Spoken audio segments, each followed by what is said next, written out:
பிரம்மத்தை அறிந்தவன் பிரம்மமாகிறான் அப்படின்னு ஒரு பெரியவர் பேசினார் ஒரு கோவில்ல. தைத்திரிய உபனிஷத்து அப்படி சொல்லுதான். இதை கேட்கும் பொழுது நமக்கு ஒரு சந்தேகம் வரும். அது எப்படி பிரம்மத்தை அறிந்தவன் பிரம்மம் ஆகிறான்னா, சிங்கத்தை அறிந்தவன் சிங்கம் ஆகிறானா, தோசையை அறிந்தவன் தோசை ஆகிறானா? இப்படிப்பட்ட சந்தேகம் நமக்கு வர்றதுல ஒன்றும் ஆச்சரியம் இல்லை. இது இயற்கை. இதுக்கும் அந்த பெரியவரே பதில் சொல்றார். சிங்கம் வேற, நாம வேற. அதனால சிங்கத்தை அறிந்தவன் சிங்கம் ஆக மாட்டான். ஆனா பிரம்மம் வேற, நாம வேற இல்லை. அதனால பிரம்மத்தை அறிந்தவன் பிரம்மம் ஆகிறான் அப்படிங்கிறது அவரோட விளக்கம். மனிதன் அவன்தான் தான் பிரம்மங்கிறது தெரியாதனால தான் அதை வேற எங்கேயோ தேடிட்டு இருக்கிறான். கடைசியில் அது தான் தாங்கிறது புரிஞ்சுக்கிற பொழுது அவன் பிரம்மம் ஆயிடுறான். இதை விளக்கிறதுக்கு ஒரு உபநிஷத்து கதையே இருக்கு. நமக்கு தெரிஞ்ச கதை தான், ஆனால் அதை வேற விதமான அர்த்தத்தில் விளையாட்டாக சொல்லிகிட்டு இருக்கிறோம். ஒரு சமயம் ஒரு 10 நண்பர்கள் ஒரு காட்டு வழியாக போய்கிட்டு இருக்கிறாங்க. குறுக்க ஒரு நதி, அதை கடந்து அடுத்த பக்கம் போகணும்.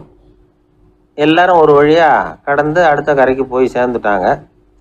அங்கே போய் சேர்ந்ததுக்கு அப்புறம் எல்லாரும் பத்திரமா வந்து சேர்ந்துட்டோமா அப்படின்னு தெரிஞ்சுக்கிறதுக்காக எண்ணி பார்க்குறான் அந்த கூட்டத்து தலைவன். அவங்க மொத்தம் 10 பேர். ஆனால் அவன் எண்ணி பார்க்குறப்போ 9 தான் வருது. ஏன்னா அவன் தன்னை விட்டுவிட்டான். எதிரில் நிற்கிறவங்கள மட்டுமே எண்றான். ஐயோ 10வது ஆள் எங்கேங்கிறான், பதறான். சரி நீ இரு, நான் எண்ணி பார்க்குறேன்னு சொல்லிவிட்டு இன்னொருத்தன் வந்து எண்றான். அவனும் தன்னை விட்டுட்டு எண்றான். 9 தான் வருது. எல்லாரும் கொய்யோ முறையோன்னு கத்த ஆரம்பிச்சிட்டாங்க.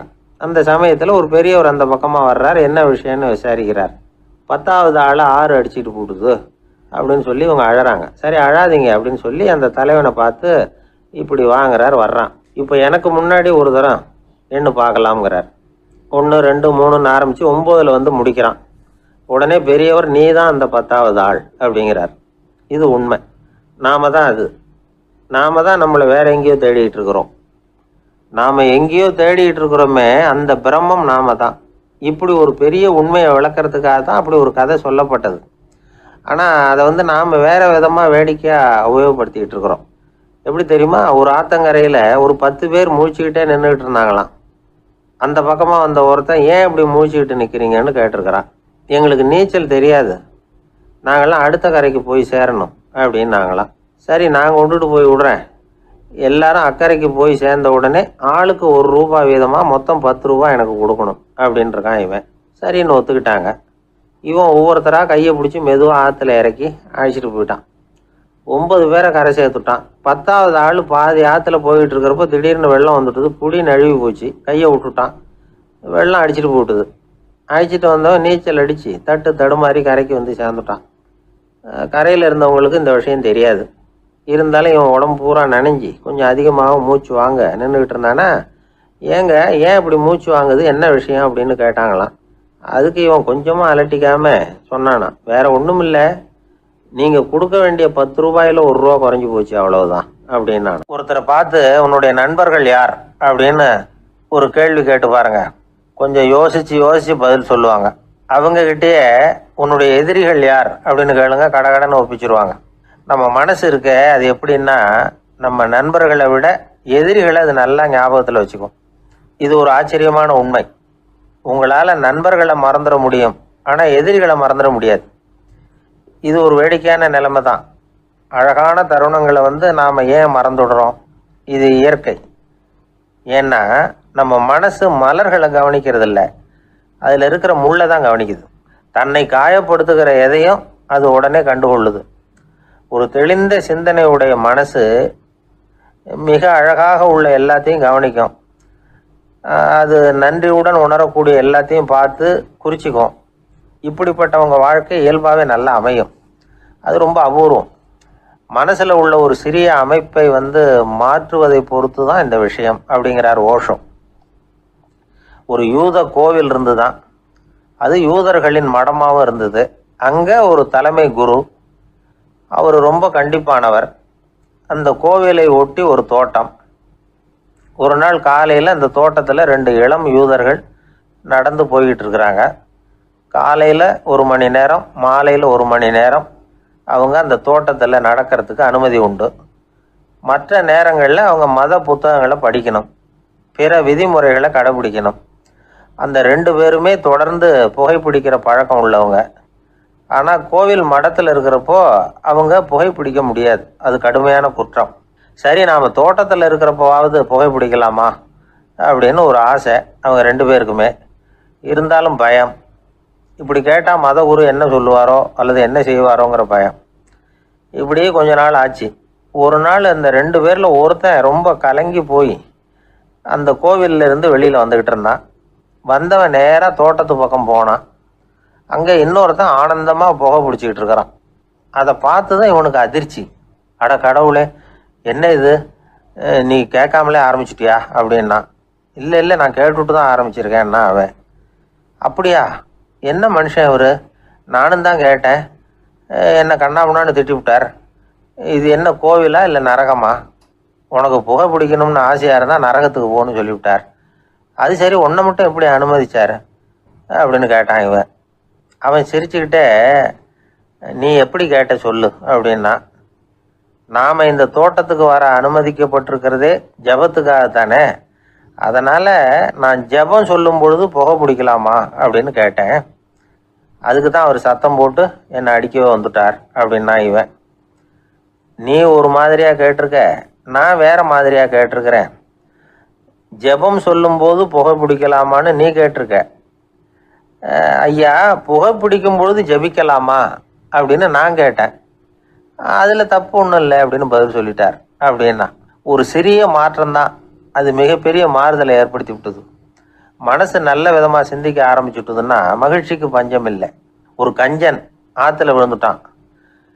வெள்ளத்தில் தத்தடிச்சுக்கிட்டு இருக்கிறான். கரையில் நின்ன ஒருத்தர், உன் கையை கொண்டா இப்படி பிடிச்சி இழுத்து கரையில் சேர்த்து விடுறேன்னார். எதையும் கொடுத்து பழக்கம் இல்லாத அவன் கையையும் கொடுக்க மாட்டேன்னுட்டான். இவர் பார்த்தார், உன் கையை கொடுன்னு சொல்கிறதுக்கு பதிலாக நான் என் கையை கொடுக்குறேன் பிடிச்சிக்கோ அப்படின்னார். அவன் கப்புன்னு பிடிச்சிக்கிட்டான், இழுத்து கரையில் போட்டார். அதாவது பிற உயிர்கள்கிட்ட எப்படி அன்பு காட்டணுங்கிறத பெரியவங்க எவ்வளவோ விதத்தில் நமக்கு எடுத்து காட்டியிருக்கிறாங்க. இருந்தாலும் எத்தனை பேர் மனசில் அதெல்லாம் உரைச்சிருக்குது. நாமளும் நம்ம ட்ரெஸ்ஸு மேலே ஒரு பூனை படுத்திருந்தா ஒரு கத்திரிக்கோலை தான் தேடுவோம், எடுத்துக்கிட்டு வர சொல்லுவோம். துணியை வெட்டுறதுக்கு பதிலாக இல்லை அதோட வாழை வெட்டினா என்ன அப்படின்னு தோணும். ஒரு ஆள் ரொம்ப பிரியமாக ஒரு பூனையை ஆற்றுல குளிப்பாட்டிக்கிட்டு இருந்தானா.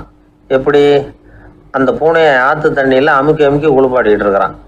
அந்த வழியாக போன பெரியவர் ஒருத்தர் இதை பார்த்தார். இதை பார்ப்பா, பூனையை அது மாதிரி ஆற்று தண்ணியில் அமுக்கி குளிப்பாட்டாத, மூச்சு திணறி செத்து போடும் அப்படின்னு அட்வைஸ் பண்ணார். நீ போய் அவன் வேலையை பார்த்துக்கிட்டு, எனக்கு எல்லாம் தெரியும்னா இவன். சரின்னு அவர் போயிட்டார். கொஞ்ச நேரம் கழித்து அவரே அந்த வழியாக திரும்பி வந்துக்கிட்டு இருந்தார். ஆற்றுல பூனையை குளிப்பாட்டிக்கிட்டு இருந்தவன் அழுதுகிட்டு உட்காந்துருக்கிறான். பக்கத்தில் அந்த பூனை செத்து கிடக்குது. இதை பார்த்தார் பெரியவர். நான் தான் அப்போவே சொன்னேனே அந்த பூனையை ஆற்றுல நினைக்காதேன்னு, அதை கேட்டிருந்தா இப்படி ஆயிருக்குமா அப்படின்னார். அந்த ஆள் கோபமாக இவரை முறைச்சி பார்த்தான். அட போய்யா, இந்த பூனை ஆற்றுல குளித்ததுனால ஒன்றும் செத்து போகல, குளித்ததுக்கு அப்புறம் அதோட உடம்பு ஈரமாக இருக்குதுன்னு அதை புழிஞ்சேன், அதனால தான் இப்படி ஆயிட்டுது அப்படின்னு நானாம். உலகத்தில் எது எதுக்கும் ஆராய்ச்சி கூடங்கள் இருக்குதுல்ல, அது மாதிரி தூக்கத்தை பற்றி ஆராய்ச்சி பண்ணுறதுக்கு ஒரு ஆராய்ச்சி கூடம் இருக்குது. அப்படி ஆராய்ச்சி பண்ணணும்னா அதுக்கு மூழ்கிக்கிட்டு இருக்கணும்ல. அதனால தான் அந்த ஆராய்ச்சி கூடம் இங்கே இல்லை. அமெரிக்காவில் பாஸ்டன் பல்கலைக்கழக மருத்துவமனையில் அது இருக்குது. அங்கே தூக்கத்தை பற்றி பலவிதமான ஆராய்ச்சிகள் பண்ணிகிட்டு இருக்கிறாங்க. அந்த ஆராய்ச்சி கூடத்தில் இயக்குனராக இருக்கிற ஒரு நிபுணர், அவர் என்ன சொல்கிறாரு தெரியுமா? உங்களுக்கு தூக்கம் வரலையா, நீங்கள் நல்லா தூங்குறதுக்கு தாராளமாக சில யோசனைகளை என்னால் சொல்ல முடியும் அப்படிங்கிறார். யோசனை தானே, காசா பணமாக கேட்டு வச்சுக்கலாமே. உணவு, மனநிலை, தூங்கும் இடத்தோட சூழ்நிலை, படுக்கைக்கு செல்கிறப்போ உள்ள பழக்க வழக்கங்கள், இது காரணமாக ஒருத்தருக்கு தூக்கம் வராமல் போகலாம். தூக்கம் வராததுக்கு இதுதான் காரணம்னா அதையெல்லாம் சுலபமாக கட்டுப்படுத்தலாங்கிறார் அவர். தூக்கத்தை வரவழைக்கக்கூடிய ஒரு நல்ல மருந்து உடற்பயிற்சி. ஆனால் ஒன்று, படுக்க போகிற நேரத்தில் இது மாதிரி உடற்பயிற்சிகள் எல்லாம் செய்யக்கூடாது. கொஞ்சம் முன்னாடி பகல்லையே இந்த பயிற்சிகளை செய்கிறது நல்லது. தூக்கம் வராமல் அவதிப்படுறவங்க பிற்பகல் நேரங்களில் காஃபி, டீ இது மாதிரி பானங்களை சாப்பிடக்கூடாது. மது அருந்துறது கூட தூக்கத்தை பாதிக்கும். வெது வெதுப்பான நீரில் குளிக்கிறது, தியானத்தில் ஈடுபடுறது, ஓய்வாக இருக்கிறது, படுக்கிறது, அதாவது படுக்கிறதுக்கு முன்னாடி ஒரு கோவலை பால் சாப்பிட்றது, இதெல்லாம் தூக்கத்தை வரவழைக்கிறதுக்கு ரொம்ப உதவியாக இருக்கும். இன்னொரு விஷயம் என்னென்னா, தூங்கி ஆகணுமேங்கிற கவலை வேண்டியதில்லை. அப்படி நினச்சி கவலைப்படுறதை விட்டுடணும். தூக்கம் வரலையா, உடனே படுக்கையை விட்டு எழுந்திரிக்க வேண்டியது. வெளியில் வாங்க, வேறு ஏதாவது வேலையில் ஈடுபடுங்க, கொஞ்சம் நேரம் உலாவுங்க, அல்லது ஏதாவது ஒரு புஸ்தகத்தை எடுத்து படிங்க. களைப்பு ஏற்பட்டால் மறுபடியும் படுக்கைக்கு போங்க, தூக்கம் தானே வந்துடும். ஒரு விஷயத்தை மட்டும் நல்லா ஞாபகத்தில் வச்சுக்கணும். படுக்கைக்கு போகிறப்போ உங்கள் மற்ற எல்லா பிரச்சனைகளையும் மறந்துடணும். அது எப்படி சார் முடியும், அந்த நேரம் தானே எல்லா பிரச்சனையும் வரிசையாக ஞாபகத்துக்கு வருது அப்படின்னு நாம் நினைக்கலாம். ஆனால் பழக்கத்தில் அதை நாம் மாற்றிக்க முடியும். கொஞ்சம் முயற்சி பண்ணணும், அவ்வளோதான். இது எல்லாமே ஆராய்ச்சி பண்ணி பார்த்துட்டு அந்த நிபுணர் சொல்கிற கருத்து தான். இன்னொரு விஷயமும் அவர் சொல்கிறார். அது என்னென்னா, உடல் கோளாறு காரணமாக தூக்கம் வராமல் அவதிப்படுறவங்களுக்கெல்லாம் இந்த யோசனைகள் சரியாக வராது அப்படிங்கிறார். அதுக்கெல்லாம் மருத்துவ சிகிச்சை கொடுத்து தான் சரி பண்ணணும். சில பேருக்கு நடு ராத்திரியில் மூச்சு திணறல் ஏற்பட்டு தூக்கம் வராமல் போயிடும். ஊரெல்லாம் தூங்குறப்ப தான் மட்டும் தூங்காமல் மூழ்கிட்டு இருக்கிறது, ஊரெல்லாம் மூழ்கிட்டு இருக்கிறப்போ தான் மட்டும் தூங்குறது, இது மாதிரி கோளாறுகளால் சில பேர் பாதிக்கப்படலாம். காலு தசை முறுக்கிக்கிறதுனால சில பேருக்கு அடிக்கடி விழிப்பு வரலாம். மன அழற்சி காரணமாக சில பேருக்கு தூக்கம் வராது. இது மாதிரி கோளாறுகளுக்கெல்லாம் அதுக்கு தகுந்த மாதிரி சிகிச்சை கொடுத்து தான் சரி பண்ண வேண்டியிருக்கும். எந்த கோளாறும் இல்லாமல் தூக்கம் வரலைன்னா ஆரம்பத்தில் சொன்ன முறைகளை கடைபிடிச்சு பார்க்கலாம். தூக்கம் வந்ததுன்னா யோசனை சொன்ன அந்த நிபுணருக்கு நன்றி சொல்லலாம். ஒருத்தர், ஏன் சார் பஸ்ஸில் தூங்குறது கெட்ட பழக்கமானு கேட்டார். இல்லையே, நான் கூட பஸ்ஸில் போகிறப்ப தூங்கிட்டு தானே போவேன் அப்படின்னார் இன்னொருத்தர். அப்புறம் ஏன் என்ன டிரைவர் வேலை வேணாம்னு வீட்டுக்கு அனுப்பி வச்சுட்டாங்க அப்படின்னாராம் அவர். இந்த உலகத்தில் எத்தனை வகையான மனிதர்கள் இருக்கிறாங்க, ஒவ்வொரு மனிதனுமே ஒவ்வொரு வகை அப்படிங்கிறாங்க விஞ்ஞானிகள். மனிதர்களை 3 வகையாக பிரிக்கலாம் அப்படின்னு சொல்கிறாங்க மெய்ஞானிகள். இவங்களை பற்றிலாம் ஏற்கனவே நாம் பேசியிருக்கிறோம். இப்போ டாக்டர் எட்வர்டு பேட்ச் அப்படிங்கிற நிபுணர் என்ன சொல்கிறார் தெரியுமா? மனிதர்களை 7 வகையாக பிரிக்கலாம்ங்கிறார். மனிதர்களின் மனநிலை அடிப்படையில் அவங்கள 7 விதமாக வகைப்படுத்துகிறார் அவர். சரி, அது என்ன 7 வகை? முதல் வகை என்னன்னா, பயந்த குணம் உள்ளவங்க. சார் ரொம்ப பயந்த சுபாவம், வீட்டில் கூட வாயே திறக்க மாட்டார், சாப்பிட போகிறப்ப மட்டும்தான் கொஞ்சம் வாயை திறப்பார், அப்புறம் மூடிக்குவார் அப்படின்னு சில பேரை பற்றி நாம் பேசிக்கிறது உண்டு. இவங்கெல்லாம் இந்த வகை, அதாவது பயந்த குணம் உள்ளவர்கள் அப்படிங்கிற முதல் வகை. சரி, 2வது வகை என்னன்னா, சஞ்சலப்படுகிறவர்கள், எதுக்கு எடுத்தாலும் கலக்கம், குழப்பம், இப்படியே காலம் தள்ளிட்டு இருப்பாங்க. பல பேர் பார்த்துருப்பீங்க. அவங்கெல்லாம் இந்த வகை. 3வது வகை என்னன்னா, யதார்த்த உலகை மறந்து கற்பனை உலகத்திலேயே மிதக்கிறவங்க. இளைஞர்கள், கவிஞர்கள், இப்படி பல பேர் இருக்கிறாங்க. எப்போ பார்த்தாலும் கற்பனை உலகத்திலேயே மிதந்துக்கிட்டு இருப்பாங்க. கிட்டத்தில் போய் என்னங்க ஒரு மாதிரியாக இருக்கிறீங்க அப்படின்னு கேட்டு பாருங்கள், அவங்களெல்லாம் ஏதோ ஒரு அற்ப புழுவை பார்க்குறது மாதிரி அவங்கள பார்ப்பாங்க. அதுவும் அந்த வானத்து நிலாவை பாருங்கள், அது என்னை வா வான்னு கூப்பிடுது, எனக்கு சீக்கிரத்தில் ஒரு நாள் சிறகுகள் முளைக்கும், சிறகடித்து வானத்தில் பறந்து போவேன், அந்த செல்ல நிலாவை கொஞ்சிவிட்டு வருவேன், இப்படிலாம் பேசிகிட்டு இருப்பாங்க. கொஞ்சிறது அப்புறம் இருக்கட்டும், இப்போ கஞ்சிக்கு வழியே பாருப்பா அப்படின்னா அதை காதில் வாங்க மாட்டாங்க. நாம் ஏதோ இந்த உலகத்தை அனுபவிக்க தெரியாதவர்கள் மாதிரி நம்மளை அவங்க கவனிப்பாங்க. இப்படி ஒரு ரகம். 4வது வகை மனிதர்கள் எப்படின்னா, இவங்க தனிமை உணர்வு மிக்கவர்கள். இவங்க மற்றவங்களோட இயல்பாக நெருங்கி பழகிறதில்ல, தான் உண்டு தன்னுடைய வேலை உண்டுன்னு இருந்துட்டு போகிறவங்க. அடுத்த வீட்டில் இருக்கிறவர் யார் அப்படின்னு கேட்டால் கூட அடுத்த வீடுன்னு ஒன்று இருக்கா அப்படிங்கிறது மாதிரி நம்ம முகத்தை பார்ப்பாங்க. அவங்ககிட்ட மேற்கொண்டு நாம் என்னத்தை பேச முடியும்? இப்படி ஒரு வகை. 5வது வகை மனிதர்கள் எப்படின்னா, இவங்க மற்றவங்க செல்வாக்குக்கு உட்பட மறுப்பவர்கள். அடுத்தவங்களோட செல்வாக்குக்கு இவங்க ஆட்படுறதில்ல. நான் யார் தெரியுமான்னு கேட்டால் அதை தெரிஞ்சுட்டு எனக்கு என்ன ஆக போகுதும்பாங்க. இவங்கெல்லாம் அந்த ரகம்.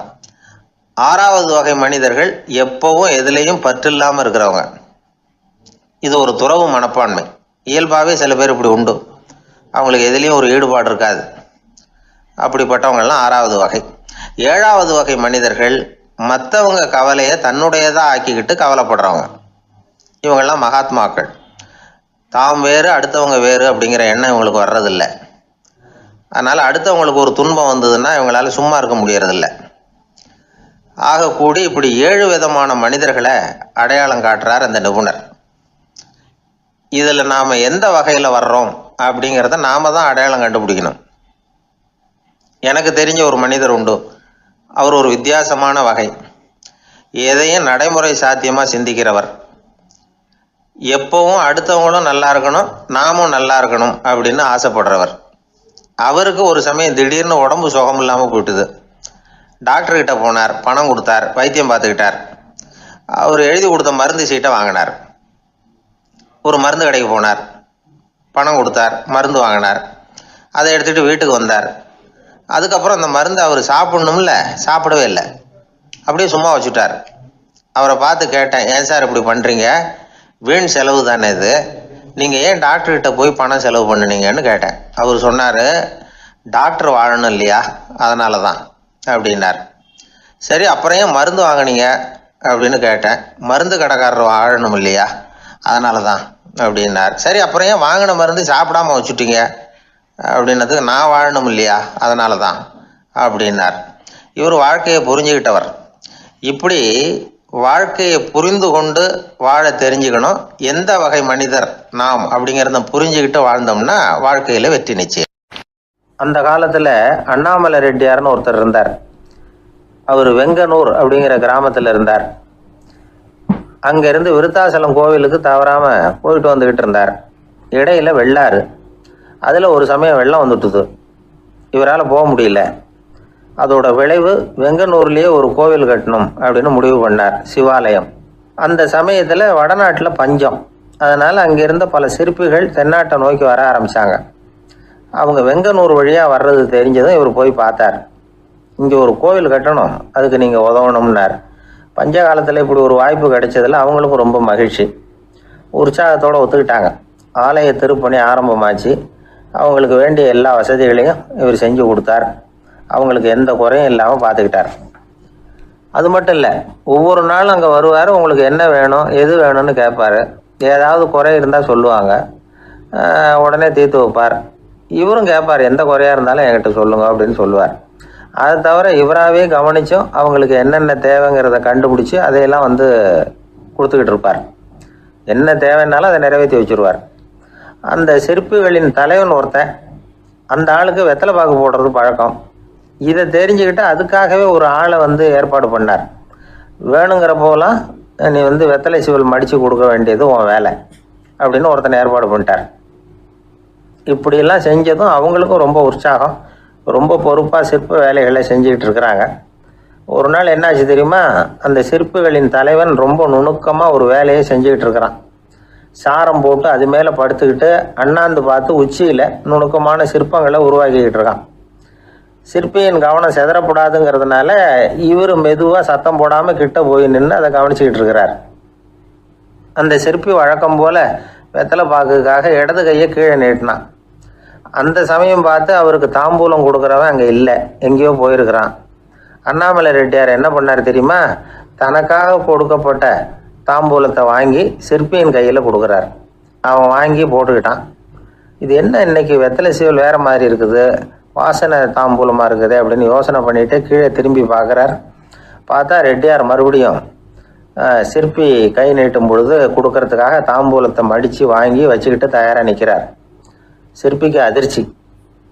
உடனே பொத்துன்னு கீழே குதிச்சான். ஐயா, என்ன இது நீங்களா அப்படின்னா. இவர் சொன்னார், நான் ஒன்றும் தப்பு பண்ணலையே, உன்னுடைய கை புண்ணியம் செஞ்ச கை, கோயில் கட்டுற கை, அந்த கைக்கு தாம்பூலம் கொடுக்கறதுல என்ன தப்பு அப்படின்னாராம். ஏற்கனவே பஞ்சத்தில் அடிபட்டு வந்த எங்களை நீங்கள் ஆதரித்ததே பெரிய விஷயம். இந்த செயல் என்னை ஒரு பெரிய கடனாளி ஆகிவிட்டது.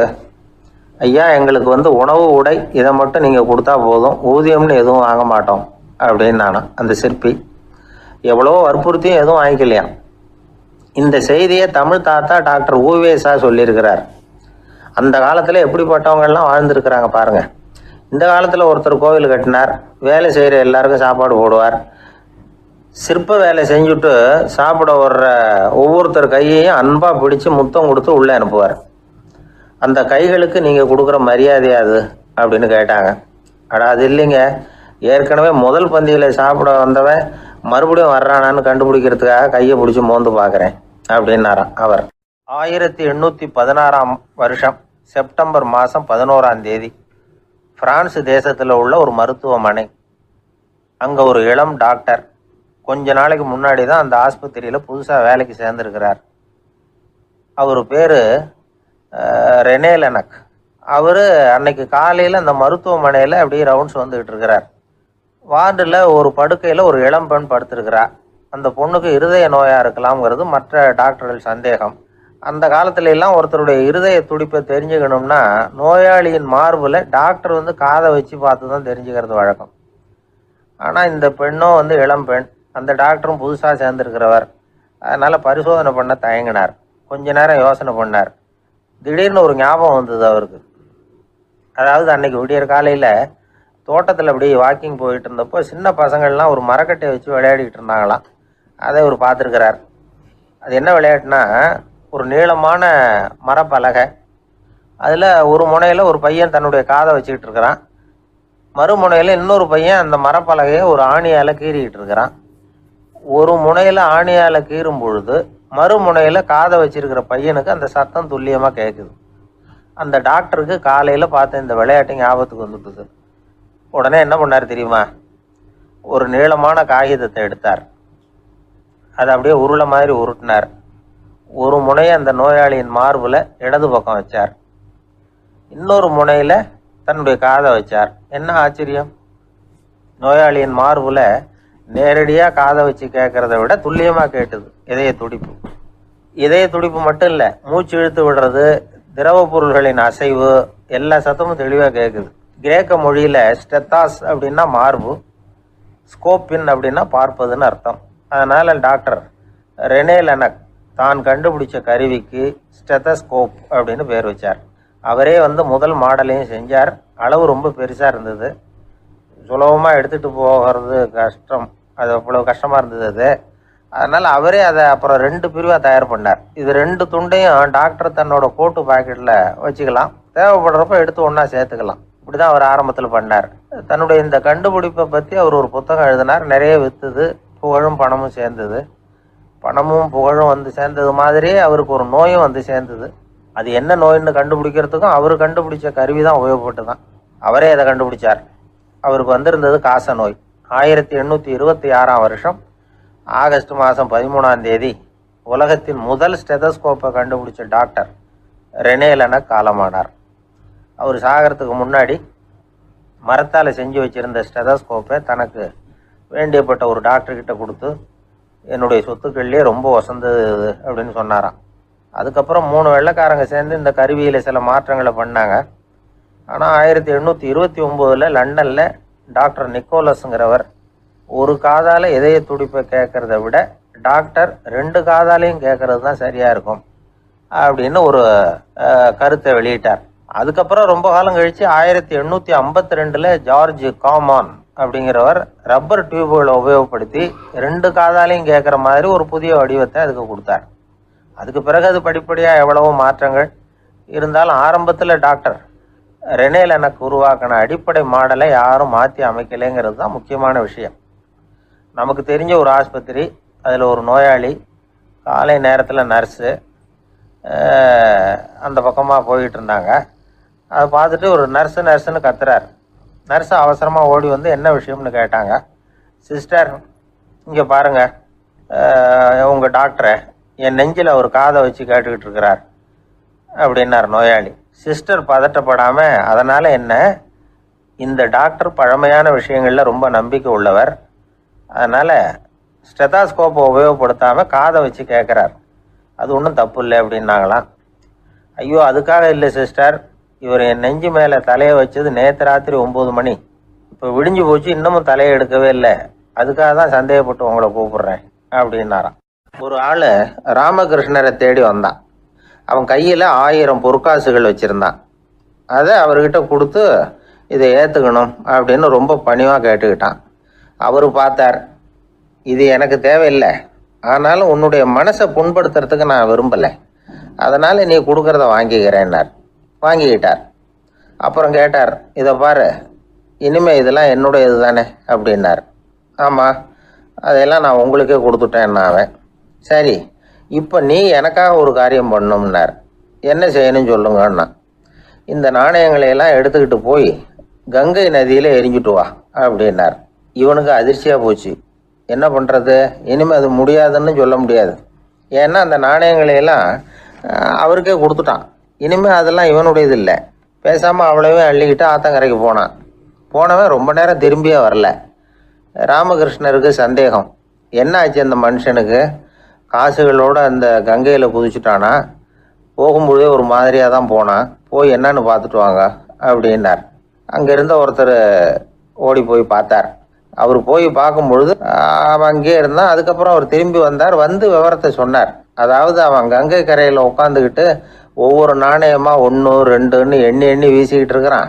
அவனை சுற்றி ஒரு கும்பல் நின்றுக்கிட்டு அவனை தடுத்துக்கிட்டு இருக்குது அப்படின்னு விவரத்தை சொன்னார் போயிட்டு வந்தவர்.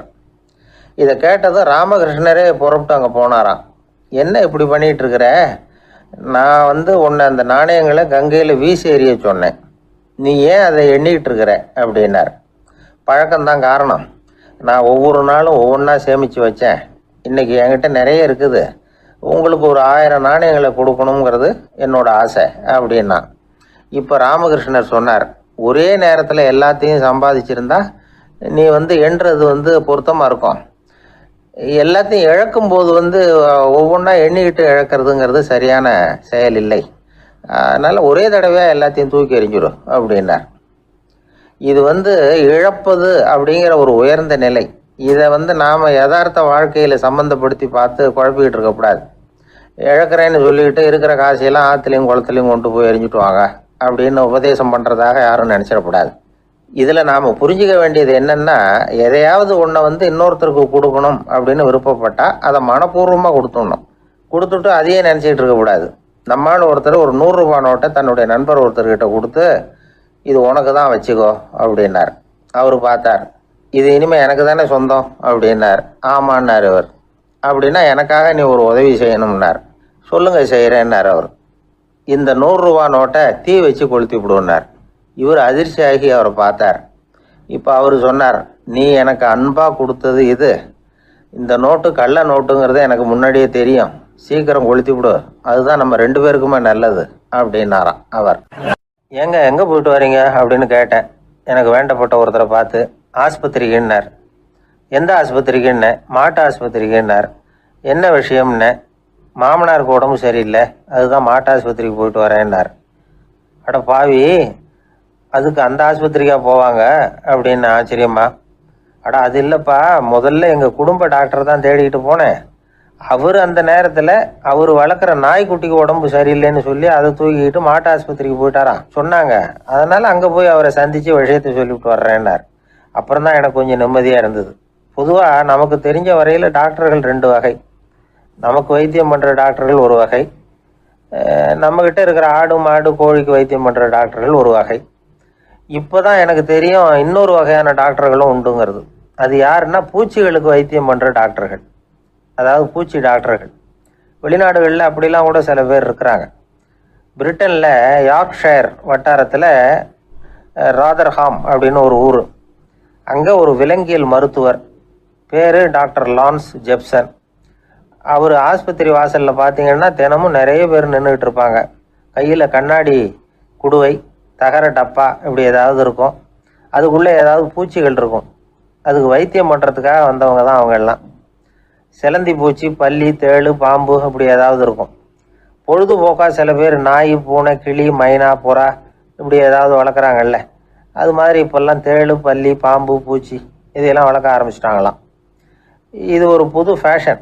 இப்போ கூண்டுக்குள்ளே டப்பாக்குள்ளே போட்டு வளர்க்குறது, அதுக்கு ஏதாவது நோய் வந்துட்டுதுன்னா வைத்தியம் பண்ணுறதுக்கு டாக்டர்கிட்ட வந்துட வேண்டியது, இப்படி இந்த பழக்கம்லாம் நிறையா வந்துட்டுது. ரத்தம் உறிஞ்சிற அட்டைகள் கூட இவங்ககிட்ட வைத்தியத்துக்கு வருதான். சிலந்திகளில் செங்கால் சிலந்தின்னு ஒரு வகை, மத்திய அமெரிக்க காடுகளில் இது அதிகம். சிலந்திகள்லேயே ரொம்ப விலை உசந்தது இந்த ரகம்தான். கால்களில் சிவப்பு கோடுகள் இருக்கும். இந்த இனம் இப்போ குறைஞ்சிக்கிட்டே வர்றதுனால சர்வதேச விதிகளின்படி இவற்றின் ஏற்றுமதி இறக்குமதிக்கு தடை விதிக்கப்பட்டிருக்குது. அதனால் இதை வளர்க்குறவங்க வீட்டுக்குள்ளேயே இனவிருத்தி மூலமாக பெருக்கி விற்பனை பண்ணிட்டு வராங்களாம். அந்த வகை சிலந்திகள் தான் இப்போ வைத்தியத்துக்கு அதிகமாக வருதான். சரி, இதுக்கெல்லாம் எப்படி வைத்தியம் பண்ணுறாங்க?